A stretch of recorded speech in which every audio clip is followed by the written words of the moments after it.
Hello साथियों, स्वागत है आप सबका एक बार फिर से आपके अपने यूट्यूब चैनल एक्सीलेंस एकेडमी में। तो साथियों, जैसा कि आप सबको पता है कि हमने आपके लिए यहाँ पर लूसेंट एमसीक्यूज़ का एक सीरीज़ शुरू किया है जिसमें कि हम आपके लिए 20 क्वेश्चंस लेके आते हैं। तो साथियों, आइए शुरू करते हैं। यहाँ पर आज का जो पहला प्रश्न है वो है आपका, निम्नलिखित में से कौन सा स्थल प्रागैतिहासिक चित्रकला के लिए प्रसिद्ध है। तो यहाँ पर आपने बताना है कि जो यहाँ पर प्रागैतिहासिक काल में जो चित्रकला के लिए प्रसिद्ध स्थल था वो बताना है आपने कौन सा था। तो उसके लिए आपके ऑप्शन है यहाँ पर, ऑप्शन ए है बाघ, ऑप्शन बी है अजंता, ऑप्शन सी है भीमबेटका, ऑप्शन डी है अमरावती। तो ये जो है ये आपका एक प्रीवियस ईयर क्वेश्चन है और काफ़ी इसमें जो है बहुत सारे प्रीवियस ईयर क्वेश्चन है। तो इसका जो राइट आंसर है वो है यहाँ पर भीमबेटका, यानी ऑप्शन नंबर सी इसका राइट आंसर हो जाएगा।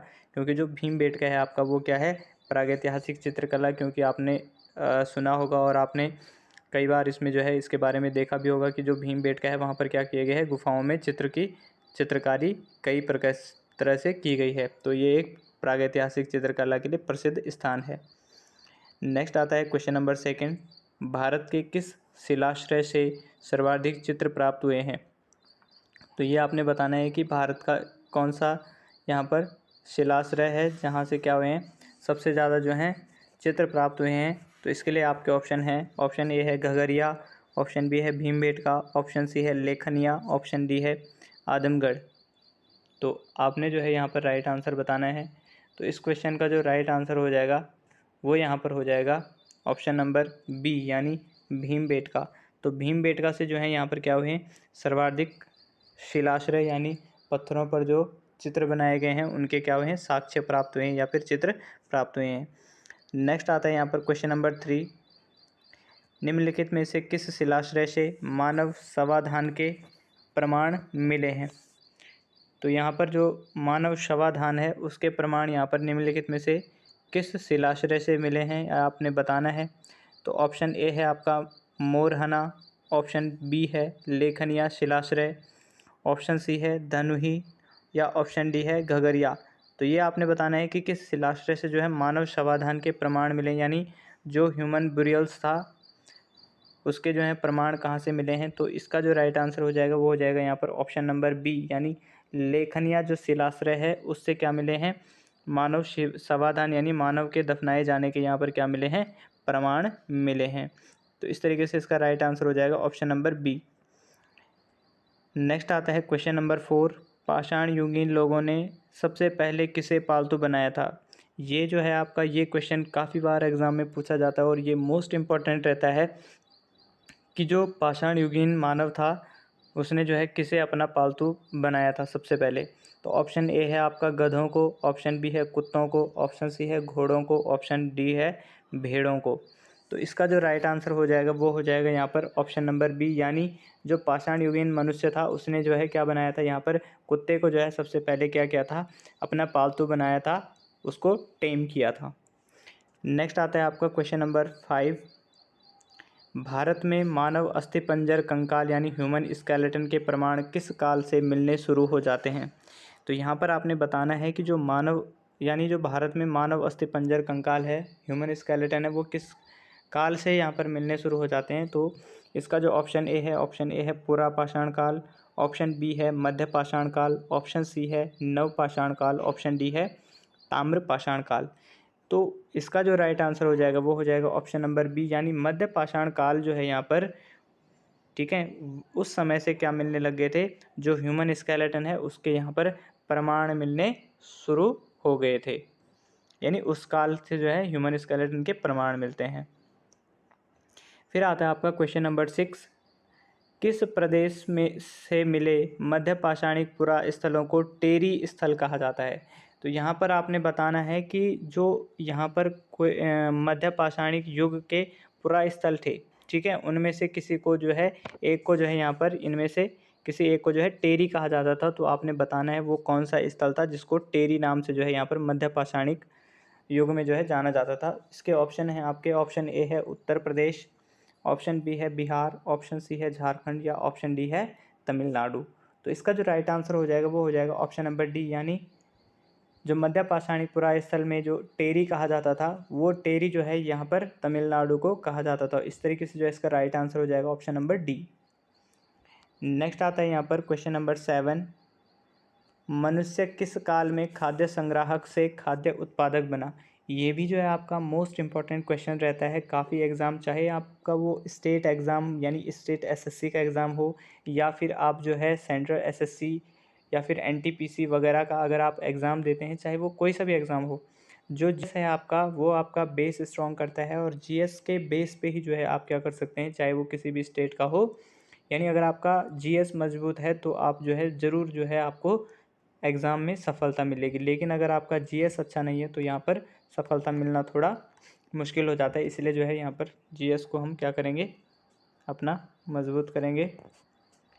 क्वेश्चन नंबर 7 है, मनुष्य किस काल में खाद्य संग्राहक से खाद्य उत्पादक बना।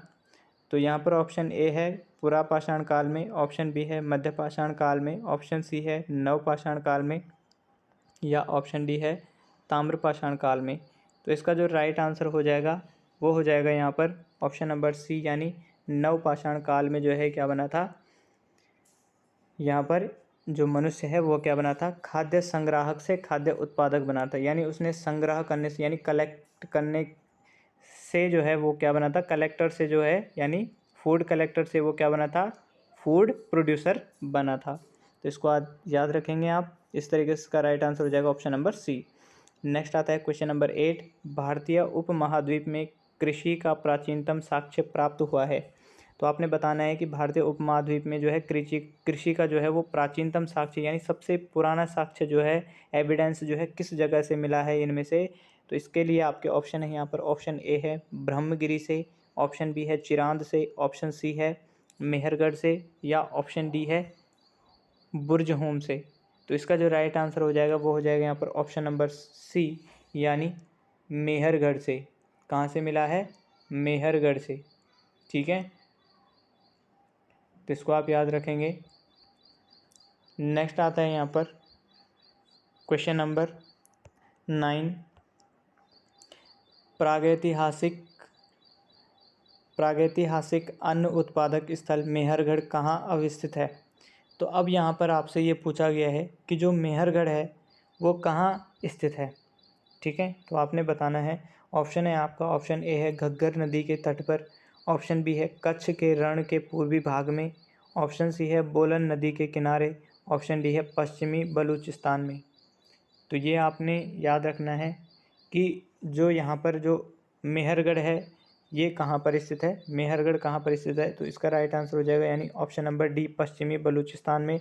और बलूचिस्तान जो आता है वो कहाँ आता है, पीओके वाला जो एरिया आता है उसमें आ जाता है बलूचिस्तान। तो इसको आप याद रखेंगे। और कुछ जो है यहाँ पर पुरास्थल जो है आपको याद रखने ज़रूरी हैं, जैसे कुछ प्रमुख हैं, जैसे हड़प्पा है, मोहनजोदड़ो है, चनूदड़ो है, कालीबंगन है, कोट दीजी है, रंगपुर है, रोपड़ है, लोथल है, आलमगीरपुर है, सुतका गेंडोर है, बनमाली है, धौलावीर है, सोतका है। तो ये जो है कुछ प्रमुख स्थल हैं, और इनकी जो है खोज भी अलग अलग लोगों ने करी थी। जैसे कि अगर मैं आपको बताऊं, जो हड़प्पा है यानी जो हड़प्पा स्थल है, हड़प्पा की जो खोज करी थी वो 1921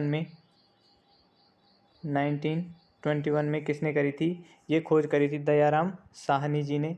तो इसको जो है आप याद रखेंगे। इसी प्रकार से जो मोहनजोदड़ो है ये सिंधु नदी के किनारे बसा हुआ है, और मोहनजोदड़ो जो है, हड़प्पा और मोहनजोदड़ो दोनों अभी क्या आते हैं, जो पाकिस्तान का एरिया है उसमें आते हैं।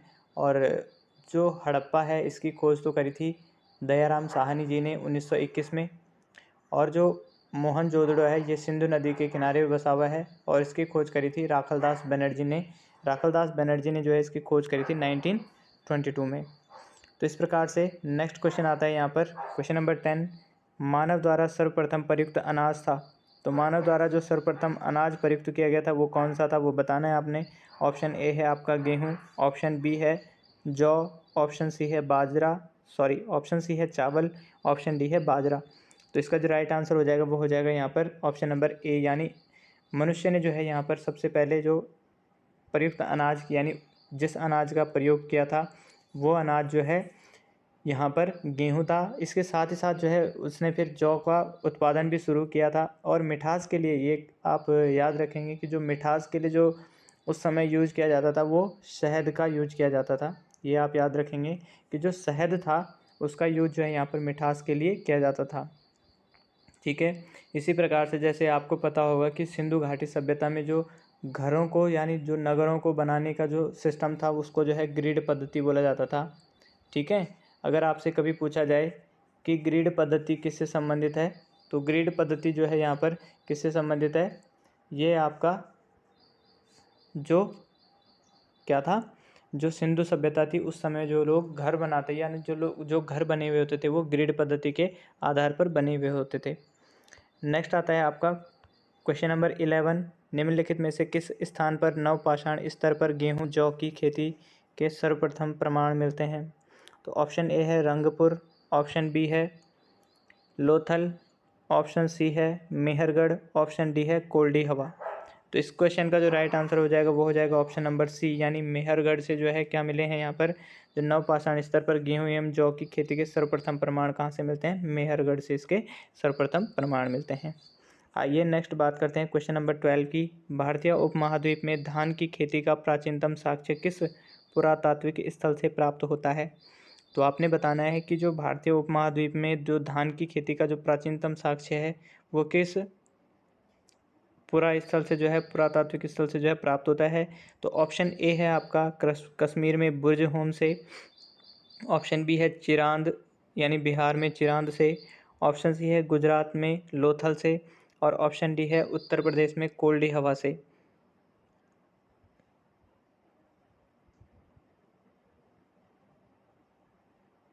तो इसका जो राइट आंसर हो जाएगा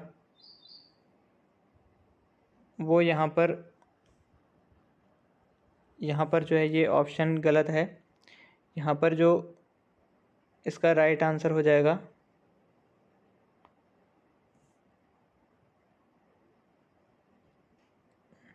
इसका जो राइट आंसर है ये, ठीक है, ये जो है यहाँ पर कहाँ से है, उत्तर प्रदेश से है। ठीक है। इसका जो राइट आंसर हो जाएगा यहाँ पर ऑप्शन नंबर डी जो है इसका राइट आंसर हो जाएगा, यानी उत्तर प्रदेश से जो है उत्तर प्रदेश में कोल्डी हवा से जो है धान के क्या है प्राचीनतम साक्ष्य यहाँ पर क्या है मिले हैं। नेक्स्ट आता है आपका क्वेश्चन नंबर 13, खाना बदोश आदमी यानी नोमाड मैन ने किस काल में स्थायी रूप से बसना आरंभ किया था। तो जो नोमाड लोग यानी कि जो घुमंतु लोग होते हैं कह सकते हैं आप, खाना बदोश उन्हें कहा जाता है जो एक इंसान या जो आदमी जो जनजाति क्या करती है एक स्थान से दूसरे स्थान पे जाती है, कुछ समय के लिए एक स्थान पे रहती है और कुछ समय बाद फिर उस स्थान को छोड़कर दूसरे स्थान पे चली जाती हैं, तो उन लोगों को नोमाड या फिर खाना बदोश कहा जाता है। तो यहाँ पर पूछा गया है कि किस काल में स्थायी रूप से उन्होंने बसना आरंभ किया था। तो इसके लिए जो है आपके ऑप्शन है, ऑप्शन ए है पुरापाषाण काल में, ऑप्शन बी है मध्यपाषाण काल में, ऑप्शन सी है नवपाषाण काल में, ऑप्शन डी है इनमें से कोई नहीं। तो इसका जो राइट आंसर हो जाएगा वो हो जाएगा ऑप्शन नंबर सी, यानी खाना बदोश आदमी नोमाड मैन ने जो है स्थायी रूप से यानी उसने जो है परमानेंट एक जगह पे सेटलमेंट होने का जो अपना शुरू किया था वो नवपाषाण काल के मनुष्य ने जो है शुरू किया था। तो इस प्रकार से इसका राइट आंसर हो जाएगा ऑप्शन नंबर सी।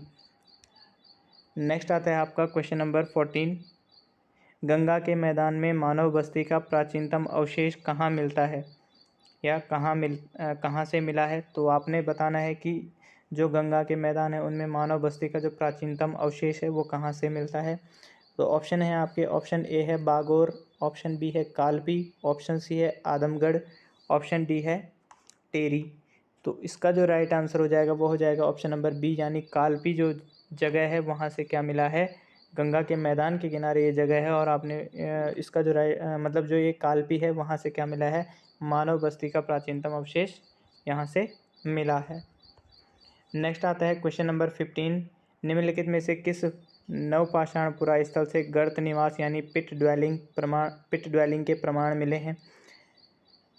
तो जो एक गर्त निवास होता है यानी कि जो ज़मीन के अंदर यानी ज़मीन में जो ज़मीन के अंदर जो घर बनाया जाता है रहने के लिए उसको जो है पिट ड्वेलिंग कहा जाता है या फिर गर्त निवास कहा जाता है, यानी ज़मीन के अंदर भी क्या बनाया रहता है जिसको आप एक बंकर टाइप का समझ सकते हैं। तो इसका जो यहाँ पर प्रमाण मिला है यानी नवपाषाण पुरास्थल से जो है यानी इनमें से जो है किसमें जो है यहाँ पर क्या मिला है, गर्त निवास का प्रमाण मिला है। तो इसके लिए जो है आपके ऑप्शन है, ऑप्शन ए है मारतंड, ऑप्शन बी है दाऊ जली हेडिंग, ऑप्शन सी है बुर्ज होम या ऑप्शन डी है चिरांद। तो जो इसका राइट आंसर है वो हो जाएगा ऑप्शन नंबर सी, यानी बुर्ज होम जो जगह है कश्मीर में वहाँ से क्या मिले हैं, गर्त निवास के प्रमाण मिले हैं। नेक्स्ट आता है क्वेश्चन नंबर 16। भारत में कुछ क्षेत्रों में लोग ज़मीन के अंदर गड्ढों में रहते हैं, इस बात का संकेत खुदाई में निम्नलिखित में मिलता है। तो यहाँ पर जो है ये पूछा गया है कि जो भारत में कुछ क्षेत्रों में लोग ज़मीन के अंदर गड्ढों में रहते हैं, इस बात का संकेत खुदाई में मिलता है। तो ये कहाँ से मिलता है, तो ये जो है आपके ऑप्शन है यहाँ पर, ऑप्शन नंबर ए है बिहार, ऑप्शन नंबर बी है कश्मीर, ऑप्शन सी है कर्नाटका या ऑप्शन डी है राजस्थान। तो अभी हमने यही क्वेश्चन ऊपर डिस्कस करा था जिसमें जो है बुर्ज होम का नाम आया था। तो इसके जो है राइट आंसर हो जाएगा ऑप्शन नंबर बी, यानी कश्मीर के बुर्ज होम में, यानी जो कश्मीर का बुर्ज होम है उसी जगह में क्या है, यहाँ पर गड्ढों में जो है लोगों के, यानी गड्ढों में जो है लोग ज़मीन के अंदर रहते थे, उसका जो है खुदाई में संकेत मिला है। तो ये बुर्ज होम जगह जो है कश्मीर में है। तो इसका राइट आंसर हो जाएगा ऑप्शन नंबर बी। नेक्स्ट आता है क्वेश्चन नंबर 17। गर्त निवास में से किस संस्कृति का विशिष्ट लक्षण है, यानी ये बताना है आपने कि जो गर्त निवास है वो किस संस्कृति का जो है यहाँ पर क्या है, विशिष्ट लक्षण है। तो ऑप्शन ए है इसके लिए आपका कश्मीर घाटी के नवपाषाण संस्कृति का, ऑप्शन बी है मध्य गंगा घाटी के नवपाषाण संस्कृति का, या ऑप्शन नंबर सी है बलूचिस्तान की ताम्रपाषाण संस्कृति का, ऑप्शन डी है हड़प्पा संस्कृति का। तो इसका जो राइट आंसर हो जाएगा वो हो जाएगा ऑप्शन नंबर ए, यानी कश्मीर घाटी के नवपाषाण संस्कृति का क्या है, ये विशिष्ट लक्षण है क्या, गर्त निवास। तो जो ये गर्त निवास है वो क्या है, कश्मीर घाटी के नवपाषाण संस्कृति का विशिष्ट लक्षण है। तो इस प्रकार से इसका आंसर हो जाएगा ए, ऑप्शन नंबर ए। नेक्स्ट आता है क्वेश्चन नंबर 18। राख के टीले यानी ऐश माउंट्स किस क्षेत्र के नवपाषाण एक संस्कृति से संबंधित हैं। तो यानी आपने बताना है कि जो राख के टीले हैं वो किस क्षेत्र के नवपाषाण संस्कृति से संबंधित हैं। तो इसके लिए जो ऑप्शन है आपके, ऑप्शन ए है पूर्वी भारत, ऑप्शन बी है दक्षिण भारत, ऑप्शन सी है विंध्य क्षेत्र या ऑप्शन डी है कश्मीर। तो इसका जो राइट आंसर हो जाएगा वो हो जाएगा यहाँ पर ऑप्शन नंबर बी, यानी जो राख के टीले हैं ये जो हैं नवपाषाण संस्कृति में जो हैं ये संबंधित हैं दक्षिण भारत से। तो राख के जो टीले मिले हैं वो कहाँ से मिले हैं, नवपाषाण संस्कृति का क्या है, ये एक उससे संबंधित है, और ये जो है राख के टीले मिले हैं दक्षिण भारत से। तो इसका राइट आंसर हो जाएगा ऑप्शन नंबर बी। नेक्स्ट आता है क्वेश्चन नंबर 19। मानव शवाधान में कुत्ते दफनाए गए थे। तो मानव शवाधान में यानी जो बुरियल्स थे, ह्यूमन बुरियल्स थे, उसके साथ जो है कुत्ते दफनाए गए थे। तो इसके जो साक्ष्य मिले हैं वो कहाँ से मिले हैं, ऑप्शन ए है बुर्ज होम, ऑप्शन बी है पटना में, ऑप्शन सी है वाराणसी में, ऑप्शन डी है मेहरगढ़ में। तो इसका जो राइट आंसर हो जाएगा वो हो जाएगा ऑप्शन नंबर ए, यानी बुर्ज होम में। Option number A Burj home में जो है क्या मिले हैं, मानव शवाधान में कुत्ते दफनाए गए हैं, इसका जो है साक्ष्य मिला है। नेक्स्ट आता है आपका क्वेश्चन नंबर 20 और आज का आखिरी प्रश्न। मानव शवाधान में बकरी दफनाई गई थी, इसका जो है साक्ष्य कहाँ से मिला है। तो इसके लिए जो है आपके ऑप्शन है, ऑप्शन नंबर ए है बुर्ज होम में, ऑप्शन नंबर बी है काशी में, ऑप्शन नंबर सी है पटना में, ऑप्शन नंबर डी है मेहरगढ़ में। तो इसका जो राइट आंसर हो जाएगा वो हो जाएगा ऑप्शन नंबर डी, यानी आप याद रखेंगे कि जो मानव शवाधान में बकरी दफनाने के जो अवशेष मिले हैं या साक्ष्य मिले हैं वो मिले मेहरगढ़ से, और जो कुत्ते के दफनाने के जो साक्ष्य मिले हैं यानी कुत्ते को शव के साथ, यानी जो ह्यूमन डेड बॉडी होती थी उसको जहाँ दफनाया जाता था उसमें जो है कुत्ते को उसके साथ यानी दफनाया गया था, उसके साक्ष्य मिले हैं बुर्ज होम से। तो यहाँ पर जो है उन लोगों का उस टाइम पे ये मानना था, या हो सकता है इसका तो कोई पुख्ता प्रमाण नहीं मिलता है, लेकिन एक अंदाज़ा लगाया जाता है कि शायद उनको ये लगता होगा कि जो डेड बॉडी है उसको जो उसके पालतू जानवर थे या जो भी उससे संबंधित चीज़ें होती थी उसकी उन्हें मरने के बाद भी ज़रूरत होती होगी, इसीलिए जो है उनके साथ जो है इसको इस विश्वास के साथ दफनाया जाता था। तो आई होप दोस्तों कि आपको जानकारी पसंद आई हो। अगर आप